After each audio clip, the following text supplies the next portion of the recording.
Assalomu alaykum hurmatli televizor ko'ruvchilar, yaxshimisizlar? Dunyo Uyg'ur Qurultiyi To'r televiziyasi Uyg'ur ovozi suhbat programmasiga xush keldinglar. Men Hidoyat Musajon. Mushu vaqtinglar xayrlik bo'lsin. Hurmatli televizor ko'ruvchilar, hammanglarga ma'lum bo'lganidek, Xitoyning Wuhan shahridan dunyoga yilgan korona vabosi butun dunyo xalqining hayotini zahar qildi. Dunyo davlatlarining siyosiy, iqtisodiy va ijtimoiy vaziyatini ostin-ustin qildi. Koronavirusi sababidan bugunga qadar dunyo bo'yicha taxminan 3 millionga yaqin inson hayotidan ayrildi. 133 milliondan ortiq inson koronavirusi bilan yo'qolgandi. Texmo ichinishli xeyri shuki, Xitoyning zulmidan qochib, ming bir mushaqqatlar bilan chet ellarga hijrat qilib chiqqan Sharq Turkistonlik qarindoshlarimizmi Xitoydan dunyoga yomg'irgan bu vabodan qochib qutulolmadi. Türkiye, Qozog'iston, Qirg'iziston qatorliq ellardagi bir qism Uyg'ur qarindoshlarimiz koronavirusi sababidan vaqtsiz hayotidan ayrildi. Gerçi korona vaksinasi ijod qilinib insonlarga silinishga boshlagan bo'lsa-mu, afsuski hozirga qadar har qaysi ellardagi koronavirusi vaziyatida yanada jiddiy holat hukm surmoqda. Undaqda korona vaziyati qachon normallikka qaytadi? Ijod qilingan korona vaksinalarining unumi zodi qanchalik? Bu vabodan saqlanish uchun chet ellardagi Uyg'urlar qanday tadbirlarni elishi kerak? Bu vaqtda sizlarni atrofli ma'lumotga ega qilish uchun bugungi suhbatimizga uzun mazgillardan buyon ijtimoiy taratqular orqali chet ellardagi Uyg'ur qarindoshlarimizga sog'lomlik haqida ilmiy leksiyalarni berib kelayotgan Amerika Kolumbiya Universiteti tibbiy markazining tadqiqotchisi, ko'pinglarga tanishliq bo'lgan doktor Muhammad Amin apandimni alohida taklif qildik. Hurmatli Muhammad Amin apandim, programmamizga xush keldingiz. Hoş bulduk. Hurmatli doktor Muhammad Amin apandim, koronavirusi o'ttirg'i chiqqandan buyon siz bu jihatda izchil turda bir tekshirish ilib berayotgan bir shaxs bo'lish sifatingiz bilan sizcha bu vabo yana qachongacha davom qiladi? Sizning qiyosingizcha dunyo qachon normallikka qaytadi? Oldi bilan bu vaqtdagi qarashlaringizni ekran oldidagi ko'rmalar bilan o'rtoqlashib o'tgan bo'lsangiz. Assalamu alaykum qarindoshlar. Assalamu alaykum ekran oldidagi barliq ko'rinmalar. Oldi bilan Dunyo Uyg'ur Qurultiyining menga bu fursatni yaratib berganligi ko'p rahmat. Endi bu haqiqatdanmi hammaylar nihoyatda ko'ngil bildigan bu bir masala. Buningga hozircha aniq javob berish qiyin, chunki bu mutaxassislarning bu jihatga qarashi uzluksiz o'zgarib turyotdi. Bo'libmi bak şu Angliyadan Janubiy Afrikadan şu virusninki o'zgargan yangi nusxasi chiqqandan keyin bu vaboninki qachon oxirlashiga nisbatan hozir o'xshamagan qarashlar bor. Shundaqdimi biz o'zimizningki şu bilganlarga asosan faraz qilishga to'g'ri kelib qolsa, balkim kelar yilninki 5. aylarda biraz normalga kelishi mümkün, lekin bundaq deganlik hargizmi şu vabodan burunqi normallikqa qaytadi deganlik emas. Chunki bu vaboning burunqi normallikqa qaytish uchun yolg'iz bu virus masalasi emas, insonlarningki şu 1-2 yil ichida shakllangan tashvishlanishi, ishonchisi, şu vaboga nisbatan qo'rqishi, bularning hammasiga asliga kelish uchun nihoyat uzun bir zaman vaqt ketadi. Endi bu nima uchun kelar yil deysiz desangiz, hozir endi vaksina dunyo miqyosida o'tgan yil 12 oydan boshlab urilgan bilan hozir qadar butun dunyo miqyosida aran 220 ming odamga vaksina udirildi. Bularning ichida taxminan 160 milyoni Xitoyda, 110 milyonga yaqini Amerikada, anandan keyin qolgan ko'p qismi Yevropada. Bunday aytgan vaqtida bu dunyodagi qit'alar ichida Osiyoning nufusi eng jiq bo'lib, bu Osiyo davlatlaridagi Xitoydan boshqa nurg'un davlatlarda vaksina urish imkoniyati yo'q. Anandan keyin Afrika, Latin Amerikasi degan davlatlardami vaksina emlayotganlar nihoyat ozsan. Bunday aytgan vaqtida hozir butun dunyoda vaksina emlanib, bu vaboga nisbatan qarshi immunit kuchi, ya'ni badandagi immunit kuchi paydo qilishga imkoni bor kishilar hozir 7% etrafında bulatıdı. Mutaxassislarning qarashicha bu vabanınki kontrol bo'lishi uchun dünya miqyosida kam deganda 70% nüfusninki bu vabaga qarshi immunit kuchi shakllanishi kerak. İmmunit kuchi qandaq shakllanadi degan vaqtida birisi shu vabaga yuqumlanib saqaygandan keyin shakllanadi, yana birisi shu vaksina udirish orqali shakllandi. Hozirgi 7% ahvol emlangan ahvoldan 70% yani 10 nesli ko'payish uchun bu nayt uzun bir mezgil ketadi. Chunki hozir ishlanayotgan vaksinalar asosliqi shu vaksina ishlayotgan, taraqqiy qilgan yoki iqtisodiyotda boy davlatlardan oshmayotidi. Ya'ni masalan hozir ko'ryapmizdek Yevropadami Angliya arasida ba'zi ziddiyatlar paydo bo'ldi. Yevropadagi bo'lib Germaniyada bu vabaningki ig'irlashiga ergishib biz nima uchun o'zimizda ishlagan vaksinani o'z xalqimizga bermay boshqa davlatlarga beramiz degandagidek ba'zi o'xshamagan fikrlar o'tirg'i chiqyotidi. Shunlashqa bu vaba aslida Xitoydan qandaq tarqagan bo'lsa, ya'ni Xitoyning Wuhan shahridan qandaq butun dunyoga tarqagan bo'lsa, bu vaba keyin yana dunyoning ma'lum bir bulun puchqoqlarida qilib qolsa, yana u yerdan qayta tarqishi mumkin. Shunlashqa bu vaba butun dunyo xarakterlik bir vaba bo'lganligi uchun buni kontrol qilishmi ma'lum rayon yoki davlatga bog'liq bo'lib qolmasdan, agar butun dunyo miqyosida bir tutash kontrol bo'lmasa, yana burunqiga o'xshash yana qaytib kelishi mumkin. Shunlashqa hozir hamda eng g'oyalik bo'lgan vaqtida balkim kelasi yilninki 5-oylarda ko'zga ko'rinarli darajada pasayishi mumkin. Chunki mayli Yevropada bo'lsin, mayli Amerikada bo'lsin, bu vaksinaninki emlash ahvolininki ish berishiga ergishib, bu safar, ya'ni sayohat va boshqa turmushdagi har xil cheklimlar bara-bara normallashishga boshlaydi. Yana Amerikada 9-oydan boshlab maktablarni asli keltiradigan xabarlar chiqyapti. Anandan keyin hozir restoranlarni ozdili qo'yib berdi, sayohatlarni, bog'chalarni ichib o'tadiganligini da'vatidi. Buningga ergishib 9-oy, 10-oy bo'lib 11-oyga olganda qaytadan bir ko'tarilishi mumkin. Bu qishnimi, oldimizdagi qishnimi yana shu jiddiychilik holda o'tkazishimiz mumkin. Kelasi yil 4-5-oyga olgan vaqtida biroz yaxshilashi mumkin. Lekin men yuqorida o'tgandagidek vabodan burunqi normal hayotga qaytish uchun ba'zilarniki mutaxassislarning taxmin qilishicha balkim 2024-yil da'vatqanlar bor. Ba'zilar deydi balkim bu vabo mangu tugamasligi mumkin.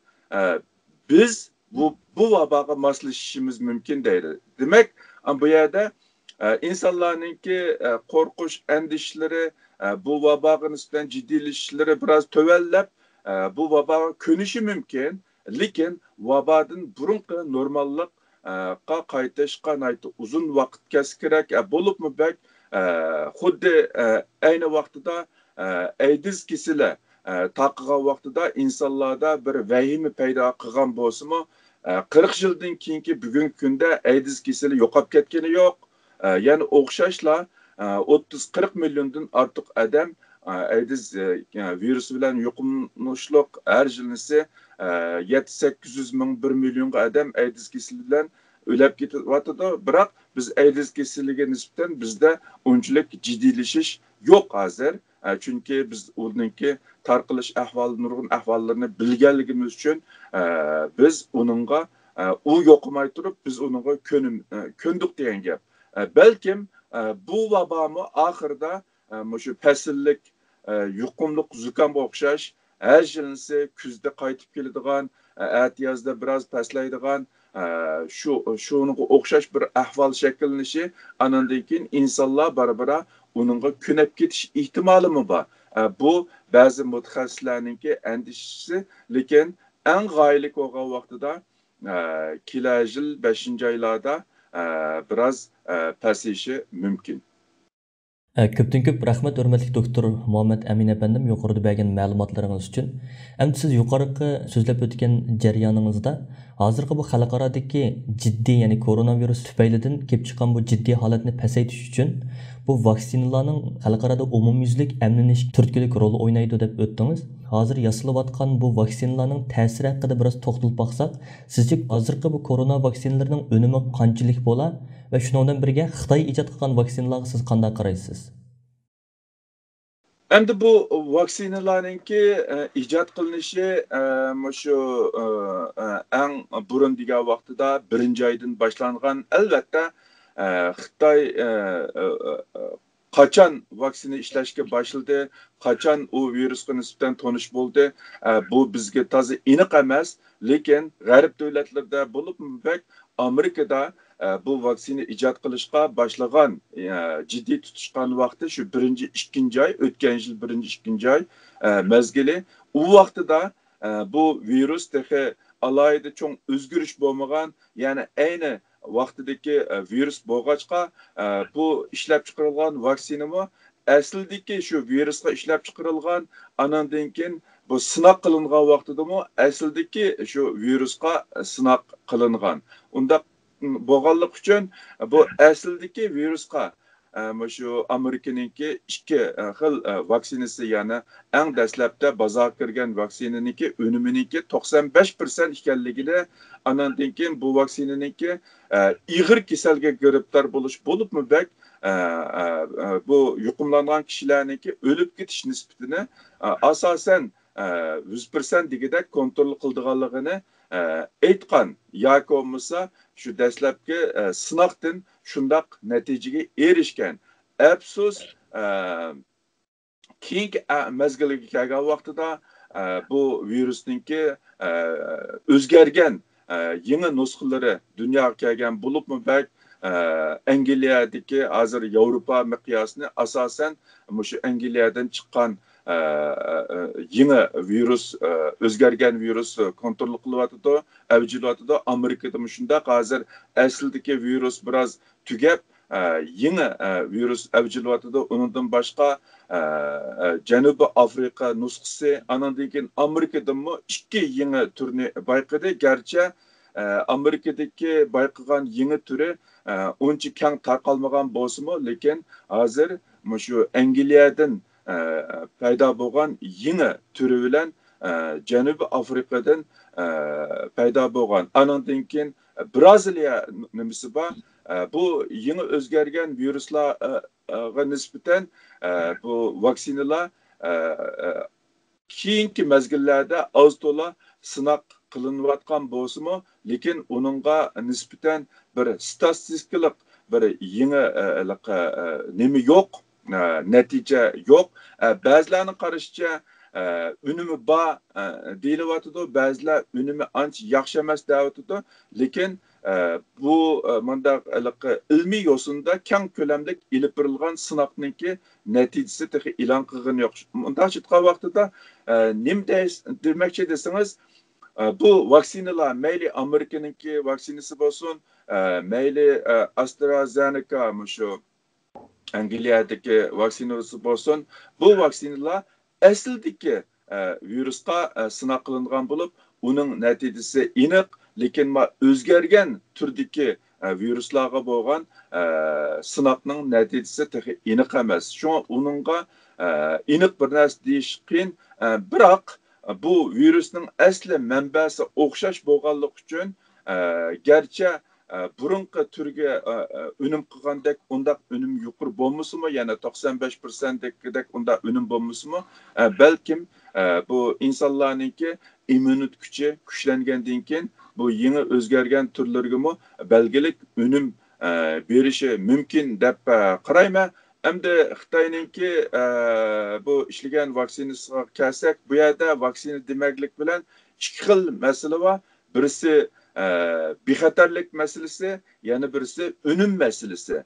Endi bu Xitoyda ishlangan bu vaksinalar asosan şu iqtisodiy jihatda biroz ojiz, fan texnik taraqqiyoti bek kuchli bo'lmagan yoki bo'lmasa ilmiylik nuqtasidan mandaq yuqori o'lcham qo'yilmagan davlatlarda sinov qilindi. Masalan, Indoneziyada qilindi, anan degan Turkiyada qilindi, ana Braziliyada qildi, Xitoyning o'z ichida qildi. Hozir qadar Xitoyning o'z ichida sinov qilgan sinovlarninki natijasini bir ilmiy yo'sinda o'tirg'a chiqarmadi. Bular faqatla Braziliya, Indoneziya, Turkiyalarniki natijasini e'lon qilyapti. Bo'libmi bak Turkiyada eng dastlabda bu vaksinaninki unumini yuqori e'lon qilgan 91%, 93% deb. Keyin bu Braziliyada qilingan sinovning natijasi töven chiqqanlik uchun Turkiyami uni biroz tövellatdi. Indoneziyaning natijasi biroz töven 60%dan 80% eng töven bo'lgan vaqtida 52% deb e'lon qilgan.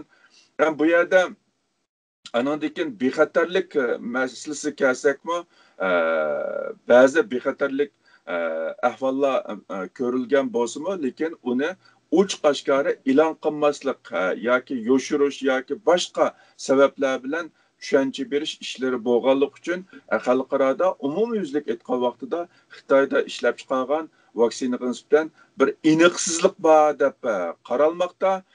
Lekin bu dünyada nurg'un davlatlar mayli iqtisodiy sabablardan bo'lsin, mayli boshqa sabablardan yoki bo'lmasa vaksinaning ishlab chiqarish miqdorining cheklik bo'lib, vaksina ishlab chiqargan davlatlarniki o'ziga yetishmaslik ahvoli bo'lganligi uchun Xitoy bu fursatdan foydalanib vaksina diplomati, ya'ni mundaq chiqqan vaqtida Amerika, Yevropa bu shaxsiyatchi o'zini o'ylaydi, o'z davlatidagi xalqini o'ylaydi.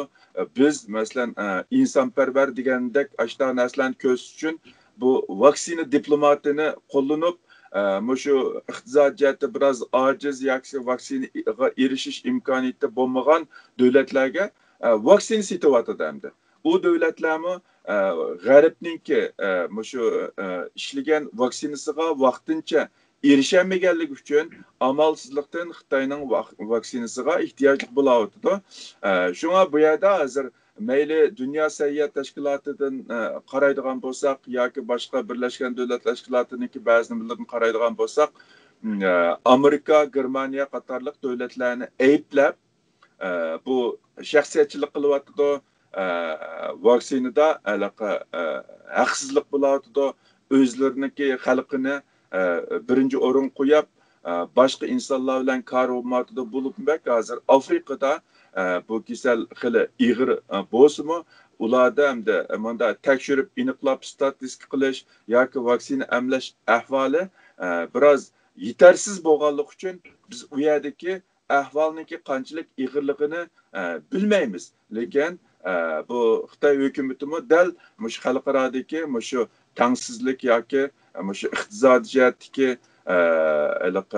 barobarsizlikdan foydalanib o'zlariningki inson huquq, insonlarning nimasiga, hayotiga alohida ko'ngil bildirganligini ko'rsatish uchun vaksina diplomasi qilib, yana bu davlatlarga o'zining vaksinasini chiqaryapti. Shunlashqa hozir hamda bu amilinayotgan vaksina jihatda men yuqorida deb o'tgandagidek jami butun dunyo miqyosida 420 million odamga urilgan vaksina bo'lsa, bularninki yarmi, hatto yarmidan ortig'i amaliyotda Xitoyninki vaksinasi, yana bunday chiqqan vaqtida shu hozirgi nachar sharoitdan foydalanib bu Xitoyning vaksinasimi xalqaroda xili bozor tepyapti. Lekin ishonamanki shu hozir Amerika, Yevropa, anandan keyin Kanada, Avstraliya degandagidek taraqqiy qilgan davlatlarda vaksina emlash ahvoli biroz o'nglashgandan keyin, ya'ni bu Amerika, Germaniyada ishlab chiqargan vaksinalar bozorda yetarli ta'minot hosil qilgandan keyin Xitoyninki vaksinasi bozordan chekinishi mumkin. Lekin hozir hamda insonlarninki vaksinaga bo'lgan ehtiyoji kuchli bo'lganlik uchun ba'zi unum jihatda bakkalıqqa ishkirlab kirib ketmayotidi.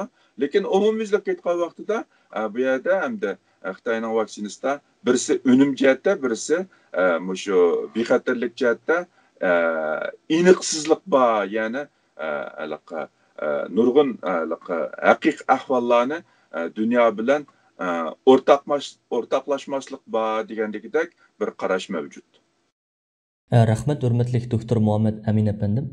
Hem siz yuqorqi so'zingizda Xitoyga bo'lgan yoki Xitoyning qachondan boshlab vaksina ishlashga boshlaganligi xalqaro bir mavhum bir hukm bo'lgan bo'lsa-mu, ammo hozirgi dunyoda bu koronavirusning avjib ketgan shunday jiddiy holatga bozorning ehtiyojiga asosan Xitoyga bo'lgan yuzlanish bir qadar eg'ir deb o'tdingiz.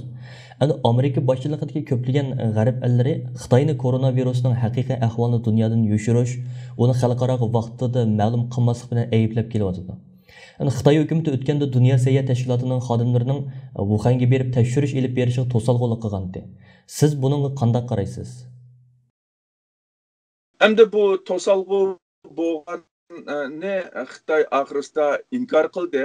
Ular faqatla biz o'zimizniki shu vaboga bo'lgan siyosati, ya'ni xalqaroliq ba'zi safarlarda 10 kundan 2 haftagacha karantin qilish ashtaga ishi bilan ularni tutdiq degandagidek har xil o'xshamagan tushunchalar bilan tushuntirish berdi. Eng oxirida ko'rayotganimizdagidek bu Dunyo sayyoh tashkiloti tarafidan o'rlashtirilgan bu tekshirish Wuhanda ilib berilgan bo'lsa-mu, uningki oxirdagi chiqargan yakuni hech qanday masalani hal qilmadi. Bularning ichida ba'zilarininki chiqargan yakuni bu virusniki tajribaxondan chiqqan ehtimolli yo'q deb yakun chiqargan bo'lsa-mu, lekin bu yakun shu tekshirishga borgan mutaxassislarniki o'rtaq qo'llashiga erishaolmagan ba'zi mutaxassislar biz garchi Wuhanga tekshirishga borgan bo'lsak-mu, biz hech qanday amaliy tekshirish ilib bormadik.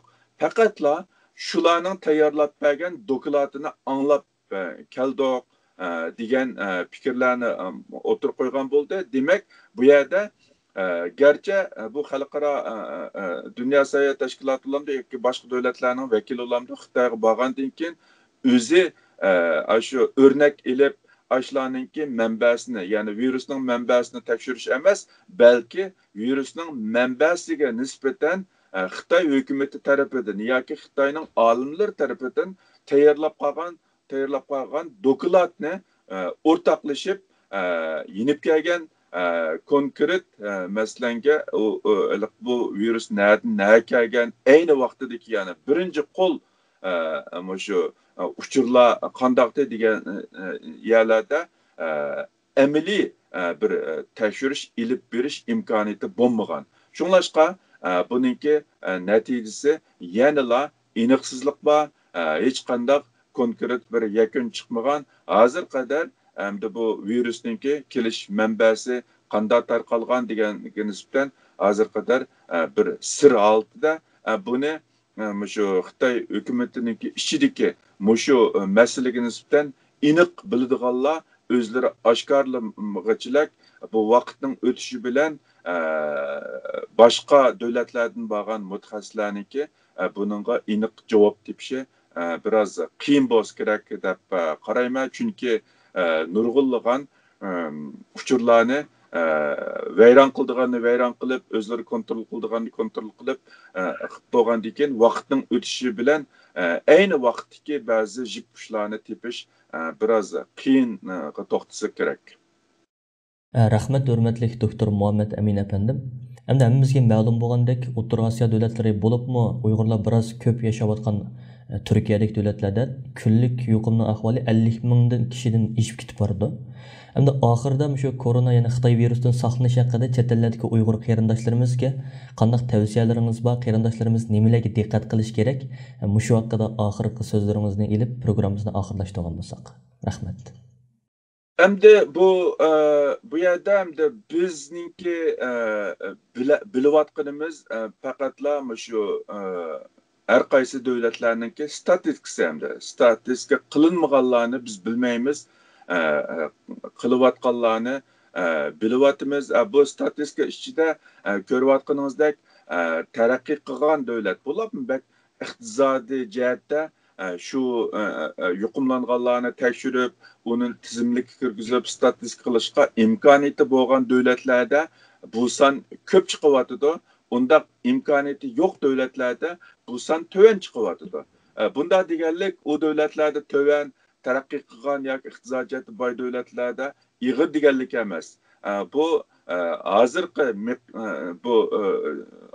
ahvolda bu kasal allburun butun dunyo miqyosida umumlashgan bo'lganlik uchun davlatlar orasida, ya'ni u davlatlarningki tadbir ilish ahvoliga qarab ba'zi farqlar bo'lishi mumkin, lekin statistika qilinmaganligi uchun yoki u kasalga tekshirish ilib berilmay, uni tizimlamaganlik uchun u davlatda oz hisoblanmaydi, boshqa davlatda ko'p hisoblangan bo'lmaydi. Hozir hamda bu vabo butun dunyo miqyosida meningcha asosan butun dunyo miqyosining bulunqushqoqlarga hamimizga tarqadi degan gap. Lekin bir masala hamda bu yerda garchi dastlabda tarqagan vaqtida garchi bu vabo butun dunyo miqyosida keng doirada bir tarqalib tahdid yaratmagan bo'lsa-mu, lekin qo'rqinish ig'ir darajada qo'rqinish paydo qilgan, ya'ni bir qism davlatlarda bu vabaniki ölüş nisbati 15%'dan işip ketken. Esingizde bo'lsa biz videolarda, ijtimoiy taratqular videolarda ko'rayotganimizdek insonlar ko'chada ketib o'tiblarkan yiqilib tushib o'lib qolgan ahvollar nihoyatda bir qo'rqinchli vahima paydo qilgan. Bu kasal dunyoga tarqalib mana 1 yil 4 oydan keyingi bugungi kunda bu kasalga nisbatan bu olimlarningki tonishi, avam xalqning tonishimi o'tgan yilga nisbatan yuksak darajada yuqori bo'ldi. Anandan keyin tadbirlarmi burunqidan yaxshi bo'lyotdi. Shunlashqa hozir butun dunyo miqyosida bu kasalningki o'lib ketish nisbati burunqi taxmin qilgandan ko'p darajada to'van bo'lib, hozir 3%ning tövaniga tushyotdi. Bu bir yaxshi ahvol. Misolan Amerikada hozir bu kasal bilan o'lib ketish nisbati asosan 1% atrofida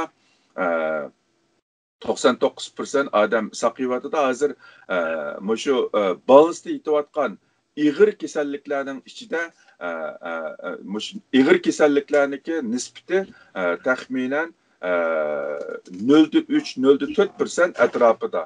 Naytı az deganlik, ya'ni burunqidek 5-10% kasal shu jiddiy qutqizish bo'limida yotadigan undaq ahvollar hozir ko'p yaxshilanish bor. Buningki bir tarafi davolashdagi ilgirlash, yana birisi shu vaksina emlangandan keyin insonlarning, ya'ni yuqumlangan insonlarning ig'ir kasalga taraqqiy qilish va o'lib ketish nisbati nihoyat yuqori darajada tövalladi. Bundaq aytgan vaqtida garchi bu vabo butun dunyo miqyosida yanada keng tarqalayotgan bo'lsa-mu, lekin insonlarning vaboga bo'lgan tushunchasi, vaboga bo'lgan tadbir va mudofialari, davolash, oldin olish deganlarning hammasiniki ko'rilgan ilgirlashlar tufaylidan bu kasallikniki o'lib ketish nisbati yoki ig'ir kasal bo'lish nisbati to'vallayotdi. Bu yaxshi taraf. Unda deganlik hargiz biz bexud bo'lsak bo'ldi, oldigan tadbirimizni olmasak mı bo'ldi deganlik emas. Meningcha tadbir oladigan darajada, ya'ni tadbir elish kerak.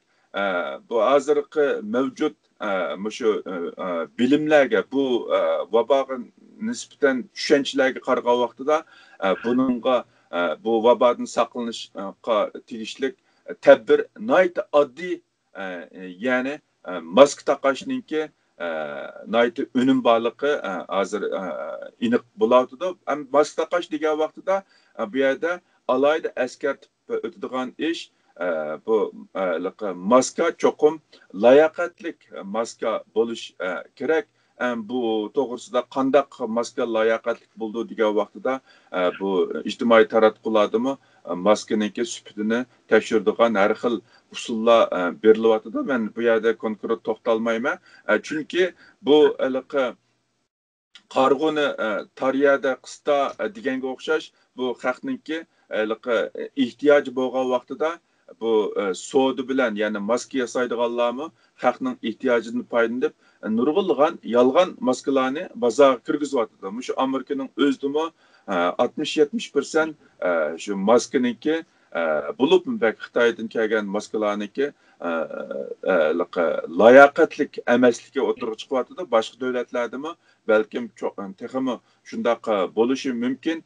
Bu bir taraf hamda layoqatlik maska bir taraf, ikkinchi taraf nurg'un insonlar maskani to'g'ri taqamaslik, ya'ni burnininki yerimini chiqarib qo'yib taqash. Hamda bu virus asosligi 90% bizning burnimizdan kirdi.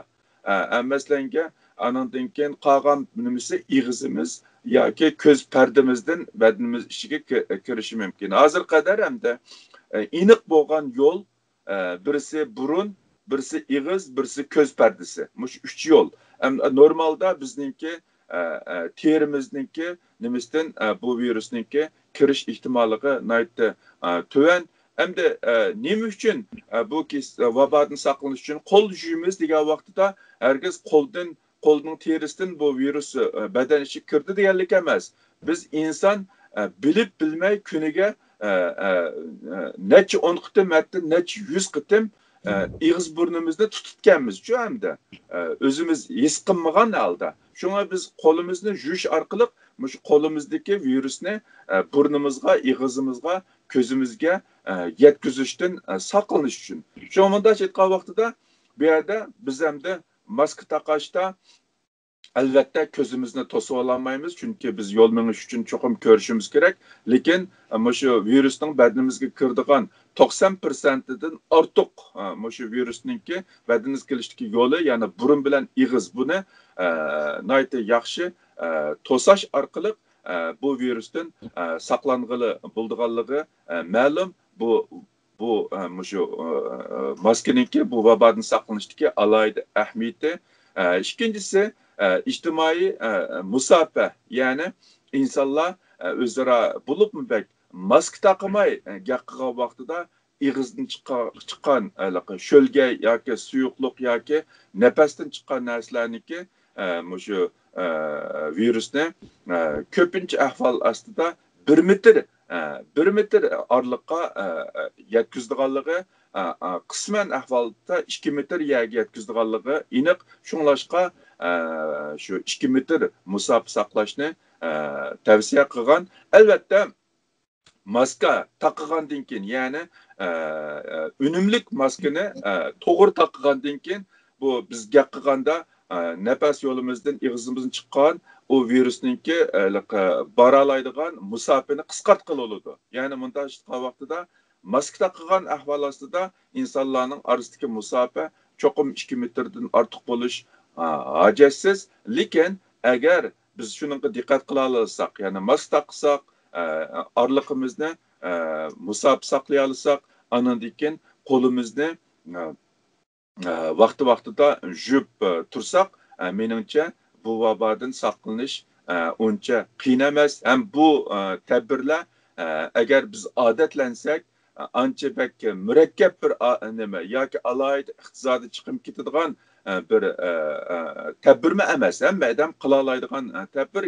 Garchi men yuqorida o'tgandagidek bu vabo burunqidek unda qo'rqinchli bo'lmasimi, o'lib ketish nisbati uncha yuqori bo'lmasimi, lekin bu vabodan saqlanish uchun oladigan tadbirlar bak murakkab, bak iqtisodiy chiqim ketadigan yoki bizning hayotimizga ig'ir darajada qolaysiz akiladigan tadbir bo'lmaganligi uchun yanada tadbirlik bo'lsak, bu oilamizga keladigan har xil andisha va iqtisodiy chiqimlarni tuvaltalaymiz.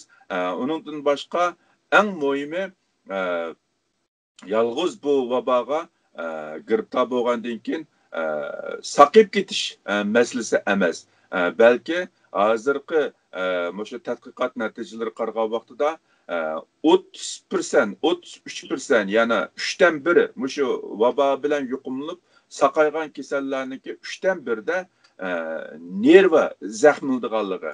Yani bu zaxminiki u adamning hayotiga bir ömür ta'sir ko'rsatganligi bo'lib munbak shu unutqoqlik bo'lib qoladiganligi, yani Alzheimer kasal deymiz, shu kasalga giribtor bo'lish nisbatining yuqori bo'lganligi, anandan keyin unutqoq bo'lish, anandan keyin bir narsa o'rganish qobiliyatining tövallab ketadiganligi, anandan keyin tushkunlashish, ruhiy kayfiyatida nacharlashishdek mushta ahvol bo'ladiganligi o'tirg'i chiqyapti.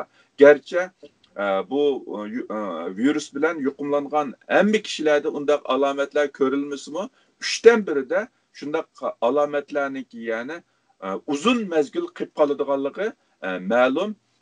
Shunlashqa meningcha biz agarda diqqat qilolsak, yani bu vabodan saqlanish uchun tadbir elib uningdan saqlana olsak, meningcha texmi yaxshi mayli o'zimizning saqlamligimiz yoki keyingi avlodlarimizningki kelgusi o'rganish yoki taraqqiy qilishida nayta moyum deb qarayman, chunki ba'zi zaxma yuz bergandan keyin uni keyniga yondirish biroz qiyinga bo'ldi. Shunga agar oldin olish mumkin bo'lsa, yanala tadbirlik bo'lishni umid qilaman. Hürmetlik doktor Muhammed Emin efendim, yuqorida bergan qimmatlik ma'lumotlaringiz va alayda vaqt ajratib bugungi suhbatimizga qatnashganligingiz uchun sizga ko'pdan ko'p rahmat aytaman. Rahmat sizga. Arzimaydi, sizga rahmat. Hürmetli televizor ko'ruvchilar, yuqorida Dunyo Uyg'ur Qurultiyi to'g'ri televiziyasi Uyg'ur ovozi suhbat programmasini diqqatingizga sundiq. Keyin qaytimliq programmada ko'rishguncha omon bo'lgaysizlar. Xayr xo'sh.